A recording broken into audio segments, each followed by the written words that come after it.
Wednesday morning, October 22nd, 2025, 9:47 a.m., Federal Hill, Providence.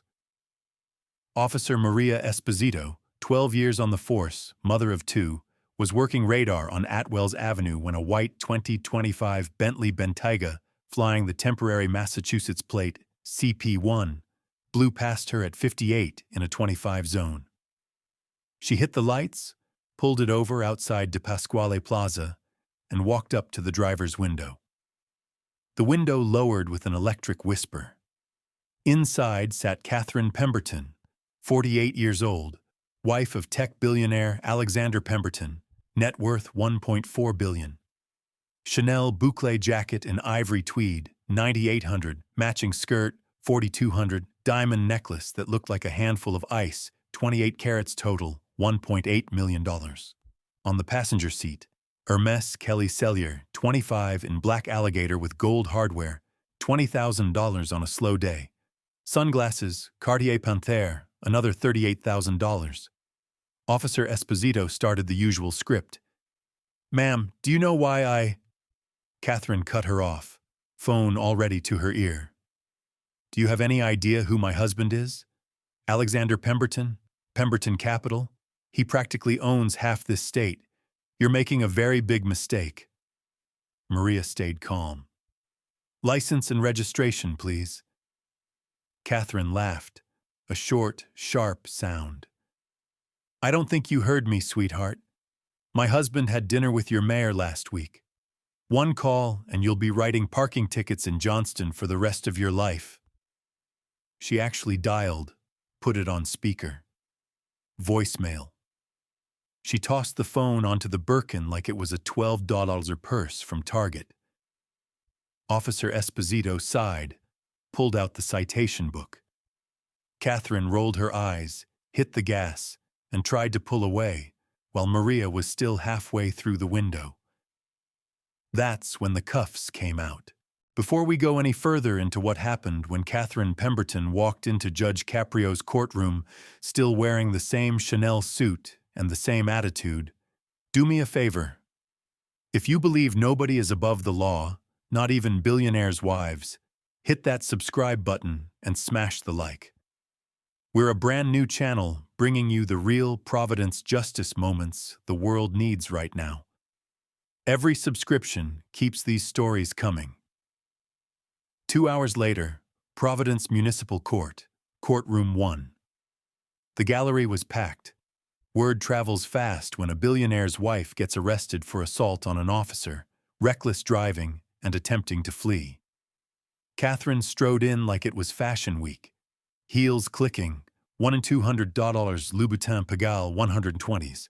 Hair perfect, makeup perfect, attitude radioactive. She placed the Birkin on the defendant's table like it was evidence of her innocence. The bailiff called the case. Ticket 20T25-77419, State versus Catherine Pemberton. Reckless driving, resisting arrest, assault on a police officer. Judge Frank Caprio entered, black robe flowing, took his seat, and looked over his glasses at the woman dripping in millions. "Good morning, Mrs. Pemberton. I see we have a few charges here." Catherine flashed the smile that usually got her upgraded to first class without asking. "Your Honor, this is all a terrible misunderstanding. That officer was incredibly rude. My husband and I donate generously to the Police Benevolent Association. I'm sure we can clear this up quietly." Judge Caprio raised an eyebrow. "Generously? Let me understand something. You were doing 58 in a 25, tried to drive away while an officer was at your window, and when she attempted to stop you, you told her, let me read the officer's exact words. You're nothing but a peasant with a badge. My husband buys and sells people like you before breakfast. Is that accurate?" A ripple of laughter ran through the gallery. Someone in the back whispered, "She really said that?" Catherine's smile froze. "I was under duress, Your Honor. I was late for a charity luncheon." Judge Caprio turned to the screen. "Before we continue, let's watch the body cam footage. Bailiff, roll it, please. The video started. Clear as day. 58 on the dash. Catherine's voice loud and sharp. Do you know who my husband is? One call and you're finished. Then the car lurching forward while Officer Esposito had her arm inside the window. The courtroom went dead silent, except for the sound of Catherine's own voice echoing off the walls. Judge Caprio paused the video at the exact moment her Bentley started moving. Mrs. Pemberton, that's not a misunderstanding. That's felony assault on a peace officer. In Rhode Island, that carries up to 10 years. For the first time, the color drained from Catherine's perfectly contoured cheeks. Catherine Pemberton stood at the defendant's podium, like she was waiting for a table at a Michelin star restaurant she already owned. The ivory Chanel jacket gleamed under the fluorescent lights. The 28-carat diamond necklace caught every flicker and threw it back like a warning. She kept one manicured hand resting on the black alligator Birkin, as if someone in this room might try to steal it. Judge Caprio looked over the top of his glasses, the way a grandfather looks at a child who just tracked mud across a clean floor. Mrs. Pemberton, he began, voice soft, but carrying to the back row. In my 37 years on this bench, I've seen a lot of people try to buy their way out of trouble. Most of them at least pretend to be sorry. You haven't said the word yet. Catherine gave a tiny, practiced laugh. Your Honor, I'm deeply regretful this officer felt threatened, but honestly, she escalated the situation. I was simply trying to get to the Biltmore for the Save the Bay luncheon. We raised $1.2 million last year. A low murmur rolled through the gallery. Someone muttered, Save the Bay? Lady, you almost ran over a cop. Judge Caprio turned to Officer Esposito, who stood at parade rest near the witness box in her perfectly pressed uniform. Officer, you've been with Providence PD 12 years. Tell us what happened in your own words. Maria spoke clearly. No anger, just facts. I observed the Bentley doing 58 in a 25. When I approached, Mrs. Pemberton refused to provide license or registration. She repeatedly stated, and I quote, My husband is Alexander Pemberton. He owns people like you. When I began writing the citation, she accelerated while my arm was still inside the vehicle. I had to jump back to avoid being dragged. Catherine rolled her eyes so hard the diamonds flashed. She exaggerated. I barely nudged the gas. Judge Caprio hit play on the body cam again, this time with courtroom audio. Catherine's voice filled the room, crystal clear. Do you know who my husband is? One phone call and you're done. You're nothing but a peasant with a badge. The gallery gasped, then laughed. Real, loud Providence laughter. Catherine's cheeks went pink beneath the perfect foundation. That was taken out of context.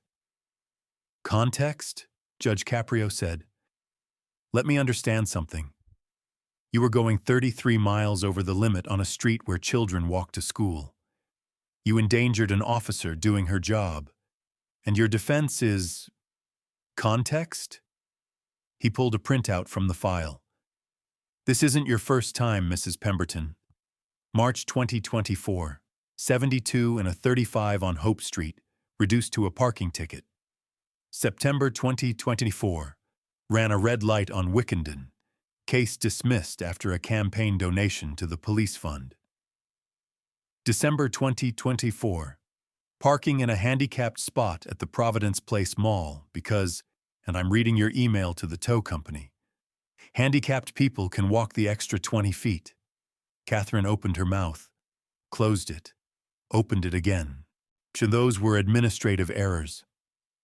If the look on Judge Caprio's face right now is making you cheer inside, hit that like button and subscribe. We're only halfway through, and what comes next is pure gold. Judge Caprio leaned forward. Mrs. Pemberton, money can buy a lot of things. It can buy a $20,000 handbag. It can buy a table at the charity gala. But it cannot buy respect. And it cannot buy a free pass to treat the people who keep this city safe like they're beneath you. Catherine tried one last smile. Your Honor, my husband and I employ hundreds of people in Rhode Island. We pay millions in taxes. Surely we can find a reasonable solution. Judge Caprio picked up the phone on the bench, the actual courtroom phone everyone knows he uses for surprises. Reasonable, he repeated. Let's ask your husband what he thinks is reasonable. Bailiff, dial this number, please. He read out Alexander Pemberton's personal cell from the court file. The room went dead silent. It rang twice. A male voice answered on speaker. Pemberton. Mr. Pemberton, this is Judge Frank Caprio in Providence Municipal Court. Your wife Catherine is here on charges of reckless driving, resisting, and assault on an officer. She's suggested several times that her last name should make these charges disappear. I wanted to give you the opportunity, on the record, to explain why that might be. Dead air for 5 full seconds. Then quietly. Your Honor, whatever the penalty is, double it. She's been pulling this for years. I'm tired of cleaning up her messes. Catherine's face collapsed. The Birkin slipped from her grip and hit the floor with a $20,000 thud. Judge Caprio hung up gently. Well, that was reasonable. The entire gallery burst into applause. Catherine Pemberton stared at the courtroom phone like it had just bitten her. The Birkin lay forgotten on the floor. Gold clasp popped open, a lipstick rolling out like evidence. Judge Caprio set the receiver down gently. Mrs. Pemberton, he said, voice soft as always but sharp enough to cut diamonds. Your own husband just asked me to double whatever penalty I had in mind. So let's make sure I have this exactly right. He opened the thick file in front of him. Pages and pages of dismissed tickets, reduced charges, and handwritten notes from previous judges that all said the same thing. Defendant is wife of major donor. Handle with care. Since 2018, Judge Caprio continued, you have received for 27 moving violations in the state of Rhode Island. 27. Total fines if paid in full. 18,340. Total actually paid. 420s. Every single case either dismissed or reduced after a phone call, an email, or a donation to somebody's favorite charity. One judge even wrote, and I quote, Mrs. Pemberton reminds us her husband is considering a large gift to the Police Athletic League. Case continued without finding. The gallery started murmuring again, louder this time. Catherine tried to straighten her posture, but the Chanel jacket suddenly looked too tight. Judge Caprio turned to Officer Esposito. Maria, how much do you make a year protecting the people of this city? $68,400 before overtime, Your Honor. And how much did Mrs. Pemberton's necklace cost? The one she's wearing right now? Maria didn't miss a beat. My sergeant looked it up. Roughly $1.8 million. A collective whoa swept the room. Judge Caprio nodded slowly. $1.8 million around her neck. More than you'll earn in 26 years of service. And she called you a peasant. He picked up another document. Let me understand something else. Last year you parked in a handicapped spot at the mall for 4 hours while you shopped at Tiffany. The tow truck driver arrived, saw the Bentley, and got a phone call. 5 minutes later, he drove away without hooking the car. You left a note on his windshield that said, handicapped people can walk the extra 20 feet. Thanks. That sound familiar? Catherine's voice came out small for the first time. I was in a rush. Rush, Judge Caprio repeated. Like you were in a rush this morning doing 58 past an elementary school. He pressed a button on the bench. The big screen lit up again. This time security footage from Atwell's Avenue. Children in backpacks crossing the street. Catherine's white Bentley blasting through the frame at twice the legal speed. The entire room went dead silent. Judge Caprio let it play for 10 full seconds, then paused on a frame where a little girl in a pink coat jumped back onto the curb. "That little girl is 8 years old," he said quietly. "Her name is Sophia. She's in the gallery today with her mother." Camera pans weren't possible, but every head turned. A woman in the third row stood up holding the hand of a tiny girl in the exact pink coat. Catherine's eyes filled, real tears this time, smudging the $108 Chanel mascara. Judge Caprio's voice dropped even lower. "You almost hit her, Mrs. Pemberton, and your first words to the officer who saved her life were, 'Do you know who my husband is?'" He leaned back. "Justice cannot have two standards, one for people who summer in Nantucket and one for people who work double shifts to pay rent in Providence. Money can buy comfort, Mrs. Pemberton, but it can never buy class." Catherine was openly crying now, shoulders shaking. If this moment is hitting you as hard as it hit everyone in that courtroom, show it. Hit that like button and subscribe. Because what Judge Caprio did next changed Catherine forever. Judge Frank Caprio removed his glasses, wiped them slowly with the handkerchief from his robe pocket, and looked at Catherine Pemberton the way a grandfather looks at a child who finally realizes the stove is hot. "Mrs. Pemberton," he said, voice steady and kind, "the maximum fine for these charges combined is $8,200. I'm going to impose $7,000 even. But money means nothing to you. You spend that on lunch. So the fine is only part of it." Catherine stood frozen, mascara tracks down both cheeks, the Chanel jacket now wrinkled from clutching the podium. "You will also complete 160 hours of community service. 1 hour for every child that walks to school on Atwell's Avenue every morning. And you will serve those hours right here in Providence, at the Charles Street Community Center, working directly with the Providence Police Athletic League, the same officers and programs you've spent years looking down on." The gallery erupted. Cheers, whistles, someone shouting, "Yes, Judge!" Judge Caprio held up one hand for quiet. "You will report every Saturday and Sunday for the next 10 weeks, starting this weekend. You will wear the PAL volunteer t-shirt. No Chanel, no diamonds, no Birkin. You will coach basketball, serve snacks, read to the kids, and clean up after them. And every single shift, Officer Maria Esposito will be your direct supervisor." Catherine's knees buckled. She caught herself on the table. 160 hours. With them? "With the people you called peasants," Judge Caprio finished. "Exactly." He signed the order with a flourish and handed it to the clerk. "Court is adjourned.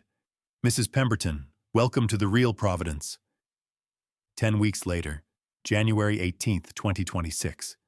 Charles Street Community Center Gym, Saturday afternoon. The smell of pizza and floor wax. Kids screaming during dodgeball. Catherine Pemberton, no makeup, hair in a simple ponytail, wearing a slightly too big blue PAL volunteer shirt with her name stitched in yellow. Kneels on the hardwood tying the shoelace of a 7-year-old boy named Jamal. "Double knot, Coach Cat," he says, "so they don't come undone when I cross somebody over." She laughs, real laughter, and ties it tight. Officer Esposito leans against the bleachers watching, arms crossed, small smile on her face. On the wall hangs a framed photo. Catherine and 20 kids holding a giant check for $250,000 made out to the PAL. Personal donation, no press release. Catherine spots Maria watching and walks over during water break. Maria, Officer Esposito, I owe you more than an apology. I was horrible. I'm so sorry. Maria nods once. You showed up every weekend, on time. Even the morning it was 4 degrees. Kids love you. That's what matters. Catherine's eyes fill again, but this time they're different tears. I never knew, she whispers.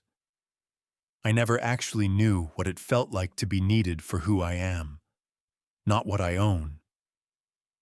Today, Catherine Pemberton still has the Bentley, the Birkin, the diamonds. But on weekends, you'll find her in that same blue t-shirt, coaching third graders how to box out under the basket and serving juice boxes like they're the most important job in the world. She kept one thing from the courtroom: the $7,000 receipt for the fine.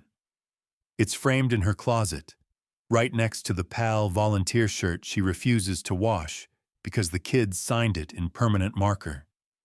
And every time someone asks her about that day in Judge Caprio's court, she tells them the same thing. Money can buy comfort, but it can never buy class. I had to earn mine, one Saturday at a time. If this story touched your heart the way it touched an entire city, if you believe respect isn't something you're born with, it's something you learn, then do 3 things right now. Hit that subscribe button. We're a brand new channel sharing the real Judge Caprio moments that prove justice still has a sense of humor and a whole lot of heart. Like this video so more people see that even the most entitled can change. And comment below with your city and the word Providence. Let's build the biggest community on YouTube that believes the courtroom can still be the great equalizer. Because as long as Judge Frank Caprio is on the bench and people like Officer Esposito keep protecting us, nobody, not even a billionaire's wife, is above learning a little humility. Thank you for watching. See you in the next one.